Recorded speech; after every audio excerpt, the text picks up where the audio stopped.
সেখানে খুন এবং ধর্ষণের মতো ঘটনা ঘটেছে। সেই জায়গাতে এত মানুষজন ঢুকছেন এবং বের হচ্ছেন, তাদেরকে কেউ বাধা দিচ্ছে না। প্রিয় নষ্ট হয়ে যাওয়ার আশঙ্কার বিষয়টা তাদের বিন্দুমাত্র মাথায় আসছে কিনা আমরা জানি না। অন্তত এই ভিডিও ফুটেজ দেখে কিন্তু সেটা মনে হচ্ছে না যে কেউ সেই মুহূর্তে যারা ওখানে ঢুকছেন বা বেরোচ্ছেন তাদের বাধা দেওয়ার চেষ্টা করেছিলেন। ওখানে আমরা দেখতে পাচ্ছি প্রিন্সিপাল সন্দীপ ঘোষের যিনি পার্সোনাল অ্যাসিস্ট্যান্ট রয়েছেন তিনি উপস্থিত রয়েছেন। কেস মেডিসিন বিভাগের বিভাগীয় প্রধানকে আমরা দেখতে পাচ্ছি, আরো একাধিক বিভাগের বিশেষজ্ঞ ডাক্তার তারা ওখানে হাজির রয়েছেন। বেসরকারি সংস্থা নিরাপত্তা রক্ষীরা এবং রয়েছে ওই নিহত তরুণী চিকিৎসকের যারা সহকর্মীরা রয়েছেন তারা, এবং রয়েছেন কলেজের একাধিক জুনিয়র ডাক্তার।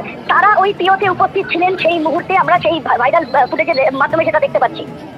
ধন্যবাদ সন্দীপ। অরাজকতা তৈরির চেষ্টা চলছে। নেপথ্যে রয়েছে আরএসএস, বিজেপি, সিপিএম। অভিযোগ তৃণমূলের। জনগণের আন্দোলন, দাবি শ্রমিকের। মিথ্যে বলছেন কুণাল। প্রতিক্রিয়া শতরূপে।